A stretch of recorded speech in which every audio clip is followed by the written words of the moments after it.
പ്രിയ ബന്ധു, ഈ ഭാരതഭൂമിയുടെ ആത്മാവാണ് ഹിന്ദുത്വം. ആയിരക്കണക്കിന് വർഷങ്ങളായി മഹർഷിമാരും യോഗിമാരും വീരപുരുഷന്മാരും തപസ്സുകൊണ്ടും ത്യാഗം കൊണ്ടും സംരക്ഷിച്ച ഒരു മഹത്തായ പാരമ്പര്യമാണ് നമ്മുടേത്. നമ്മുടെ ദേവാലയങ്ങളും ധർമ്മവും സംസ്കാരവും ഇന്നും നമ്മുടെ ഐക്യത്തിലൂടെയാണ് നിലനിൽക്കേണ്ടത്. ഇതോർക്കേണ്ട സമയമാണ്. ഇത് ഉണരേണ്ട സമയമാണ്. ഇത് ഒരുമിക്കേണ്ട സമയമാണ്.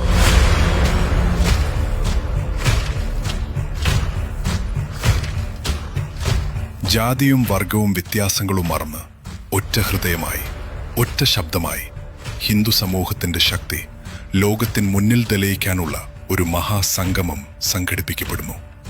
ഹിന്ദുത്വത്തിന്റെ സംരക്ഷണത്തിനും നമ്മുടെ പാരമ്പര്യത്തിന്റെ ഭാവിക്കും വേണ്ടി എല്ലാ ഹിന്ദു ബന്ധുക്കളോടും ഈ മഹാസംഗമത്തിലേക്ക് അണിനിരക്കാൻ ആഹ്വാനം ചെയ്യുന്നു.